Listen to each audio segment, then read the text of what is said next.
Good morning from Bihar. তো আমি রয়েছি এখন বিহারের হোটেল সরস্বতী ইনে। এটা আমার সেকেন্ড টাইম এই হোটেলটাতে। তো তোমরা হয়তো ভাবতে পারো আমি কানপুরে ভিডিও স্টপ করে বিহার থেকে কী করে স্টার্ট করছি। অ্যাকচুয়ালি কারণটা হচ্ছে কালকে আমি কোনো ব্লগ শ্যুট করিনি, এত গরম লাগছিল। কানপুর থেকে বেরিয়ে যখন আমি হাইওয়েতে উঠেছি এত সানহিট ছিল আর এত গরম ছিল, আমি ক্যামেরা জাস্ট হেলমেট থেকে খুলে ব্যাগের ভেতরে ঢুকিয়ে অফ করে রেখে দিই। কালকে আমি কোনো ব্লগ শ্যুট করিনি, খালি দু একটা ড্রোন ফুটেজ নিয়েছিলাম। আজকে আমি বাড়ি যাওয়া অবধি পুরো ব্লগটা শ্যুট করব। আর আজকে তোমরা আমার এই লাদাখ, কলকাতা টু লাদাখ ট্রিপের টোটাল কত টাকা কি খরচা হয়েছে, hotel cost, petrol cost, miscellaneous cost, food cost, everything তোমরা এই ব্লগেই জানতে পারবে। তো এখন টাইম হচ্ছে 8:32। এখান থেকে ব্যারাকপুরের ডিস্টেন্স আমার টোটাল আজকে আমি কভার করব 490 কিলোমিটারের কাছাকাছি। আজকের ওয়েদার আপডেট যদি বলি, 80% চান্স আছে বৃষ্টি হওয়ার আজকে সারাদিনে। তো এনিওয়ে চলো আগে ফাটাফাট লাগেজ বেঁধে নিই, তারপরে বেরিয়ে তোমাদেরকে আজকে সারাদিনের জার্নির সমস্ত আপডেট দিচ্ছি।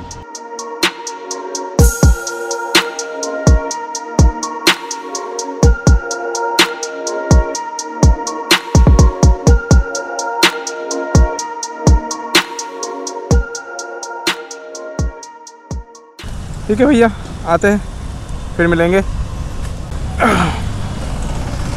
বৃষ্টি স্টার্ট হয়ে গেছে, হয়তো তোমরা ক্যামেরাতে বুঝতে পারবে কিনা জানি না। ঝিরিঝিরি একদম বৃষ্টি স্টার্ট হয়ে গেছে। আমার হেলমেটের কাজ পুরো ব্লার করে দিল। তো আমাকে দাঁড়াতে হবে, ক্যামেরাটা খুলতে হবে। আমি আপাতত ক্যামেরাটাকে বন্ধ করে ঢোকাচ্ছি, যদি কোথাও দাঁড়াই বা কোথাও দাঁড়াতে পারি তারপরে দাঁড়িয়ে তোমাদের বাকি নেক্সট আপডেট আমি দিচ্ছি। 76 কিলোমিটার এসেছি। 76 কিলোমিটার এসে একটা হল্ট নিয়েছি, এখানে রুটি অর্ডার করেছি। বৃষ্টি হচ্ছিলো এখানে পুরো রাস্তায়, মোটামুটি 76 কিলোমিটারের মধ্যে 70 কিলোমিটার রাস্তায় পুরো বৃষ্টি পেয়েছি। 6 কিলোমিটার ধরে না বৃষ্টি পাইনি মানে রাস্তা ভেজেছিল, বাট বৃষ্টি পাইনি। তো এখান থেকে বর্ধমান অবধি আগে যাবো। বর্ধমান অবধি যাওয়ার পরে তারপরে আমি ম্যাপ খুলে দেখবো কোন রাস্তাটার কন্ডিশন ভালো, কোন রাস্তাটাতে ট্রাফিক জ্যাম কম আছে, সেই হিসাবে আমি রুট সিলেক্ট করবো ব্যারাকপুর অবধি।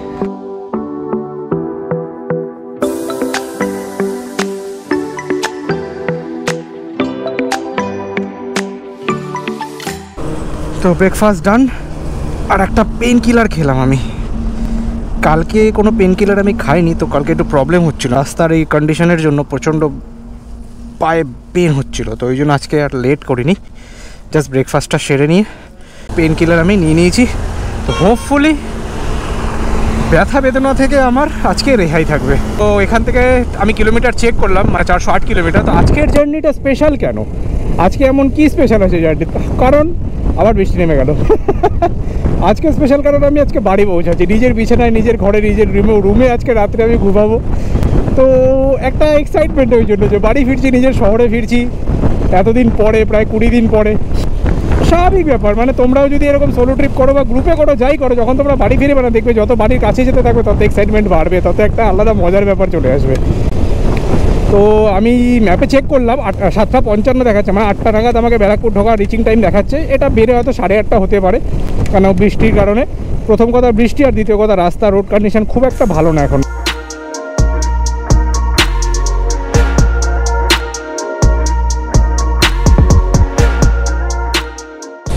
তো আজকের জার্নির প্রায় 300 কিলোমিটার রাস্তা আমি পুরো ভিজতে এসেছি। আমার গ্লাভস ভিজে আছে, জ্যাকেটের হাতগুলো ভিজে আছে, পা আর প্যান্ট তো পুরো ভিজে আছেই।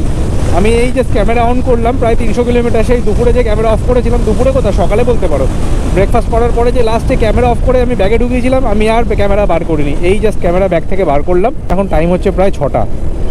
মানে এত বৃষ্টি হয়েছে, স্পেশালি ওই ধানবাদ ওই চত্বরটাতে এত জোরে বৃষ্টি হয়েছে, পুরো তো ভিজেছি সেটা আলাদা ব্যাপার, বাট না ম্যাপ দেখতে পেরেছি না কোনো কিলোমিটার দেখতে পেরেছি। এখান থেকে ডানকুনি ক্রস করে বালি দেখাচ্ছে 68 কিলোমিটার, আর তারপরে ওখান থেকে আরও 20 কিলোমিটার ধরো আমাদের ব্যারাকপুর। তো এটা হচ্ছে ফাইনাল ডিস্টেন্স বাকি আছে আজকের আমার জার্নির। কলকাতা টু লাদাখ জার্নির লাস্ট এই 80 কিলোমিটার বাকি আছে। তো পুরো ট্রিপে তোমাদেরকে আমি আমার বাইকের লাইটগুলো দেখাতে পারিনি। এই হচ্ছে আমার বাইকের সামনে থেকে ভিউ। হেডলাইট অফ আছে, 4টে ইন্ডিকেটার, আর এই দুটো লাইট আমার খুব হেল্প করেছে। ফগ লাইট দুটো আমি যাওয়ার সময় লাগিয়েছিলাম। আর এটা হচ্ছে আমার ব্যাক। তো পুরো ট্রিপ করে আমি চলে এসেছি, কিন্তু তোমাদের বাইকের লাইটের সেগুলো আমি দেখাতে পারিনি, যেটা আজকে এখন আমি লাস্ট ব্লগে তোমাদেরকে দেখাতে পারলাম। আমার একদম মাথায় ছিল না। এনিওয়ে, বাদিকে দেখো কলকাতা লেখা দেখা রয়েছে।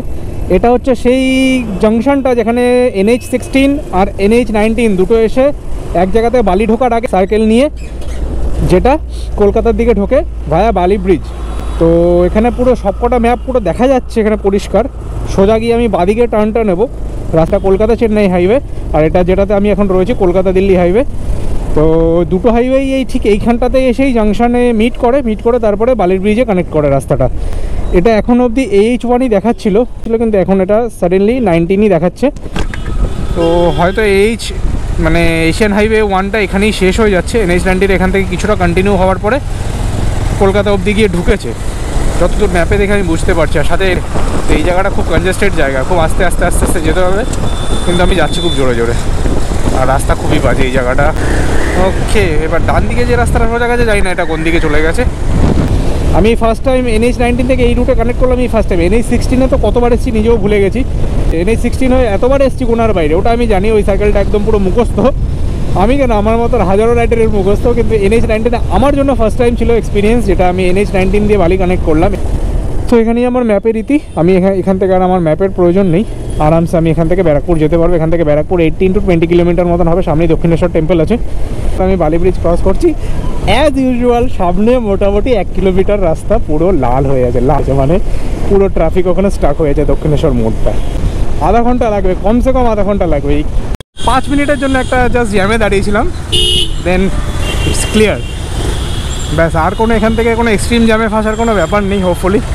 এই মোড়টা ক্রস করতে পারলেই অল সেট টু ব্যারাকপুর। আমি গুলবো না ওই জন্য ভাই, এনার্জি ঠিক আছে তো, শরীর ঠিক আছে তো, আমি আসছি আধ ঘন্টার মধ্যে। তাহলে এই তো বিন্দাস চলে এসছি বাড়ির গলে। এর আগে হয়তো কিছু ব্লগে তোমরা দেখেছো এই রাস্তাটাকে। আমি ফ্রেশ হয়নি, তারপরে হিসাবপত্র নিয়ে বসতে হবে, তারপরে তোমাদেরকে পুরো ট্যুরের সমস্ত ডিটেলস, টোটাল এক্সপিরিয়েন্স আমি সব তোমরা পাবে আজকেই। তো ফাইনালি আমি এখন বাড়িতে এসে ফ্রেশ হয়েছি। ব্যাপারটা হচ্ছে যেভাবে ভিজে বৃষ্টিতে এলাম, শুরুটাও সেম এইভাবেই হয়েছিল, শেষটাও সেম এইভাবেই হলো, ভিজেই হলো। তো ঠিক আছে, চলো সেফলি বাড়ি চলে এসেছি, পুরো ট্রিপটা কমপ্লিট করে একটা আলটিমেট লেভেলের স্যাটিসফ্যাকশান হচ্ছে এখন। তো সবার আগে বলি টোটাল কস্টে যাওয়ার আগে আরও কিছু পয়েন্টস আছে যেগুলো আমি তোমাদের হাইলাইট করতে চাই। সবার আগে আমি তোমাদের বলি রাস্তার ব্যাপারে। যেই রাস্তাটা আমি নিয়েছিলাম, এখান থেকে ফার্স্টে বারাণসী, ডে 2তে আগ্রা থেকে যেরকমভাবে তোমরা যদি পুরো ট্রাভেল সিরিজটা দেখে থাকো, তাহলে তোমরা জানো অলরেডি আমি কোন রুট ধরে গেছি, কোথায় স্টে করেছি, কোথায় স্টে করার কথা ছিল, কিন্তু ওগুলো স্কিপ করে গিয়ে আমি নেক্সট আরও অন্য জায়গায় গিয়ে হল্ট নিয়েছি রাত্রেবেলা। সেগুলো টোটাল যদি তোমরা জার্নিটা দেখে থাকো তাহলে হয়তো জানো অলরেডি, আর যদি না দেখে তাহলে আমার এই ভিডিও ডেসক্রিপশানে তোমরা আমার প্রিভিয়াস সমস্ত ভিডিওর এপিসোডের লিস্ট তোমরা পেয়ে যাবে। সেগুলো দেখলে তোমরা বুঝতে পারবে যে জার্নিটা আমি কীভাবে করেছিলাম। তো প্লিজ ওগুলো গিয়ে আগে দেখো তোমরা। আচ্ছা, তো এবার সবার আগে আমি আসি রুট আমি কোন রাস্তা দিয়ে গেছি। যেই রুট হয়ে গেছিলাম অ্যাকচুয়ালি আমি সেই রুট হয়ে ফিরেছি, মানে যেই কটা স্টেট ক্রস করে আমি গেছি। ফার্স্টে আমাদের এখান থেকে ঝাড়খণ্ড, তারপরে বিহার, তারপরে উত্তরপ্রদেশ, তারপরে দিল্লি, তারপরে হরিয়ানা, তারপরে পাঞ্জাব, তারপরে হিমাচল, তারপরে আমি লাদাখ ঢুকেছিলাম। ওকে, তো ফেরাটাও সেম ওইভাবেই হয়েছে। তার মধ্যে একটা এক্সট্রা স্টেট যেটা অ্যাড হয়েছে ওটা হচ্ছে কাশ্মীর, যেটা আমার ট্রিপটাকে একটা আলাদা লেভেলে নিয়ে চলে গেছে। যেখানকার বিউটি দেখে আমি মুগ্ধর সাথে আরও কিছু বাংলা ওয়ার্ড হয় ভালো, কিন্তু আমার মনে আসছে না। এনিওয়ে, তো কাশ্মীর হয়ে যেহেতু আমি ফিরেছি, কাশ্মীরের রুট আপডেট যদি আমি বলি, কাশ্মীরের শ্রীনগর অবধি, যেটা সোনমার্গে আমি স্টে করার পরে, শ্রীনগর অবধি রাস্তা খুবই ভালো।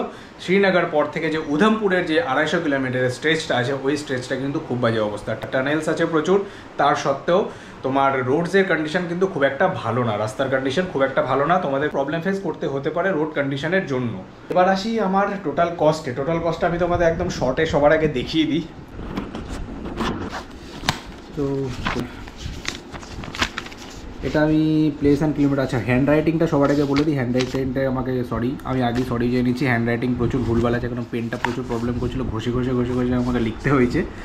তো টোটাল কিলোমিটার যেটা আমার হয়েছে 6470 কিলোমিটার।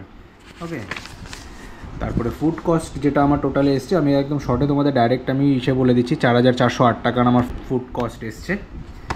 হোটেল কস্ট এসছে আমার 13200 টাকা। টোটাল যে কয়দিন আমি ছিলাম, বারাণসী, আগ্রা, রূপনগর, জিসপা, লে, ওয়ার্শি, হুন্ডার, প্যাংগং, হান্ডলেতে 2 দিন ছিলাম আমি, লেতে 1 দিন, প্লাস লেতে আরও ওপরে যেত 2 দিন, 3 দিন আমি লেতে ছিলাম। তারপরে সোনমার্গ, আম্বালা, কানপুর আর औरंगाबाद, এই টোটাল কস্ট নিয়ে আমার 13200 টাকা হোটেল কস্ট এসছে। আর এরপরে এসছে পেট্রোল কস্ট আমার লেগেছে 15,000 টাকার কাছাকাছি, মানে 14,970 টাকা। 970 টাকা মানে 15,000 টাকাই ধরো। প্রচুর কাটাকাটি আছে এখানে লেখার মধ্যে, তোমরা হয়তো দেখলে বুঝতে পারছো। আর এটা এক্সট্রা এক্সপেন্স যেটা আমি লিখেছিলাম সেটা আমার বাইকের যেগুলো এক্সট্রা খরচা হয়েছে সেগুলো আমি এখানে নোট করেছিলাম। টোল লেগেছে আমার টোটাল 600 টাকার টোল লেগেছে, 600 টাকা না 580 টাকা, মানে 600 টাকাই ধরো আর কি। ফাইনাল কস্ট এবার আমার এসে দাঁড়িয়েছে 38,578 টাকা, মানে প্রায় 40,000 টাকাই তোমরা ধরতে পারো। এটা সত্যি খুবই চিপ অ্যান্ড বেস্ট, কেন সেপ্টেম্বর মাসে যেটা তোমাদের অলরেডি আমি ব্লগে বলেছিলাম হয়তো অনেকবার, যে সেপ্টেম্বর মাসে হচ্ছে খুবই বাজেট ফ্রেন্ডলি। হোটেলসে তোমরা বার্গেন করতে পারো, হোটেলসে বেশি মানে হোটেলসওয়ালাদের বেশি চড়া দাম থাকে না, ওরা নর্মাল রিজনেবল রেটেই তোমাকে হোটেলে স্টে করতে দেয়। হোটেল বলো, হোমস্টে বলো, গেস্ট হাউস বলো, যেখানেই বলো। আমি যেহেতু ভেজিটেরিয়ান, আমি জাস্ট নর্মাল ডাল রুটি এসব খাই, তো তাই জন্য আমার ফুড কস্টও খুবই নমিনাল এসছে, একদম 4,000 4,500 টাকায় আমার এতদিনের খাবার খরচা কমপ্লিট হয়ে গেছে। সাথে যেগুলি অনেক খরচা ধরে আমার মোটামুটি আমি যা হিসাব করলাম খালি ট্রিপের জন্য আমার 45,000 মতন লেগেছে। এক্সট্রা যেগুলো আমি যা কেনাকাটা করেছিলাম ট্রিপের জন্য টুকটাক, যে খাওয়া দাওয়া মিলিয়ে সব তোমাদেরকে জাস্ট হিসাবটা দেওয়ার জন্য একটা জাস্ট নর্মাল একটা রাফ হিসাব আমি করেছি, যেটা আমি জাস্ট নোট করেছিলাম, নোটের হিসাবটা করে তোমাদেরকে আমি দেখালাম। এটাই ছিল আমার কলকাতা টু লাদাখ ট্রিপের টোটাল কস্ট, যেটা আমি তোমাদের ইন্ডিভিজুয়ালি সব দেখিয়ে দিলাম। তোমরা ভিডিওটাকে জুম করে বা পজ করে সেই পার্টগুলো দেখে নিতে পারো, কোথায় গিয়ে আমার খরচা হয়েছে সেটা। লেখাটা যদি বুঝতে পারো, আমার এই কোনো রকমে ঘষে পেন কাজ করেছিল না, ঘষে লিখেছি, পেন জমে গেছিলো অ্যাকচুয়ালি। মাঝে মাঝে আমার এরকম হয়েছে 2 দিন 3 দিন হিসাব আমাকে মনে করে লিখতে হয়েছে। আমি তো রোড আপডেট হয়ে গেল, টোটাল কস্ট আমি দিয়ে দিলাম। এবার আসি ওয়েদার আপডেট। সেপ্টেম্বর হচ্ছে লাদাখ ঘোরার সব থেকে আইডিয়াল টাইম, যেটা আমার পার্সোনাল ওপিনিয়ন। তোমরা যদি সেপ্টেম্বর মাসে লাদাখ যাও, সব থেকে সুন্দর প্রেজেন্ট ওয়েদার পাবে। দিনের বেলার ওয়েদার খুব সুন্দর থাকে, রাত্রেবেলা টেম্পারেচার একটু এক্সট্রা বেশি ড্রপ করে, যেটা খুবই মানে বিয়ারেবল, মানে এমন না যে তুমি সহ্য করতে পারবে না। অক্টোবর থেকে সেটা খুব বাজে দিকে যায়, তাই জন্য অক্টোবর আমি সাজেস্ট করবো না তোমাদেরকে। যদি তুমি সেপ্টেম্বরের মধ্যে যদি প্ল্যান না করতে পারো, তোমরা নেক্সট ইয়ার আবার প্ল্যান করো, কারণ অক্টোবরে হয়তো আমার মনে হয়, আমার পার্সোনাল ওপিনিয়ন, অক্টোবরে তোমরা ঠান্ডাতে খুব বেশি মানে জায়গাগুলো ঠিকভাবে এক্সপ্লোর করতে পারবে না, কারণ স্নোফল অলরেডি স্টার্ট হয়ে গেছে, যেটা তোমরা আমার ব্লগেও দেখেছো। হানলে থেকে যখন আমি উর্মিংলা করেছিলাম, উর্মিংলা থেকে ফেরার সময় কীরকম হেভি একটা স্নোফল আমরা পেয়েছিলাম। সেপ্টেম্বরের 1 তারিখ থেকে 25 তারিখের মধ্যে, এই 25 দিনের মধ্যে যদি তোমরা লাদাখ ট্রিপ প্ল্যান করো, সব থেকে আইডিয়াল, সব থেকে বেস্ট টাইম। ফাঁকা থাকে, টুরিস্টের খুব একটা ভিড় নেই, নর্মাল রাস্তাঘাট, ওয়াটার ক্রসিংগুলো একদম নর্মাল থাকে লাদাখে, যেটা আমি পার্সোনাল এক্সপিরিয়েন্স করলাম। আমি সেই জন্যই স্পেশালি সেপ্টেম্বর চুজ করেছিলাম লাদাখ ট্রিপ করার জন্য। তো খুব ভালোভাবে ট্রিপটা আমি করতে পেরেছি, তো আমি খুবই হ্যাপি। এবার জানি না এবার যার ব্যক্তিগত, কারণ সেপ্টেম্বরে ছুটি পাওয়া যায় না, জুন জুলাই মাসে মেনলি সামার ভ্যাকেশনটা থাকে, তো সেই জন্যই লাদাখে এত রাশ হয়। লাদাখে না, সমস্ত হলিডে ডেস্টিনেশনগুলোতেই জুন জুলাই মাসে প্রত্যেক বছর একটা খুব বড় রাশ হয়। তো সেই জন্য হোটেলস দাম, ফুড কস্ট সব কিছুই একটা খুব আলাদা লেভেলে থাকে, মানে সব কিছুই বেশি আর কি বলতে পারো। তো আমার মনে হয় আমি মোটামুটি সবই আপডেট তোমাদের দিয়ে দিলাম। যদি কিছু মিস করে দেখি তোমরা কমেন্টসে বলো, তো আমি চেষ্টা করবো যতটা পারবো তাড়াতাড়ি আমি তোমাদেরকে সেখানে কমেন্টসে রিপ্লাই দেওয়ার। ওকে, তো চলো আপাতত আজকের ভিডিও এখানে শেষ করছি। আজকের ভিডিও না, আজকের এই ভিডিও বলাটা হয়তো ভুল হবে। এই টোটাল সিরিজটা আজকে এখানেই আমি শেষ করছি। কলকাতা টু লাদাখ ট্রিপে যে জার্নিটা আমি শুরু করেছিলাম, সেটা আজ এখানে এসেই শেষ হচ্ছে। তো আশা করছি আজকের ভিডিও তোমাদের খুব ভালো লেগেছে, আর এই টোটাল কলকাতা টু লাদাখ সিরিজের সোলো ট্রাভেল সিরিজটা তোমাদের খুব ভালো লেগেছে। যদি ভালো লেগে থাকে অ্যাজ ইউজুয়াল লাইক করো, শেয়ার করো, কমেন্ট তো ডেফিনেটলি করবে। আর যদি সাবস্ক্রাইব না করে থাকো চ্যানেলটাকে প্লিজ একবার সাবস্ক্রাইব করে দিও, ব্যাস এইটুকুই আমার চাওয়া তোমাদের থেকে, আর কিচ্ছু না। ওকে, তো চলো দেখা হচ্ছে তোমার সাথে নেক্সট ব্লগে। খুব শীঘ্রই আমি নেক্সট ট্রিপ প্ল্যান করছি, আবার বেরোবো। নেক্সট ট্রিপ বলতে গেলে এখন কবে বেরোবো সেটা তো ঠিক না, বাট হ্যাঁ খুব তাড়াতাড়ি বেরোবো। তো স্টে টিউন, চ্যানেলটাকে সাবস্ক্রাইব করো আর বেল আইকনটা প্রেস করে রাখো, যাতে আমার নেক্সট ট্রিপের আপডেট তোমরা খুব ইজিলি পেয়ে যাও। দেখা হচ্ছে তোমার সাথে নেক্সট ব্লগ নিয়ে খুব তাড়াতাড়ি। Till then stay safe, stay healthy and respect your country. Bye by.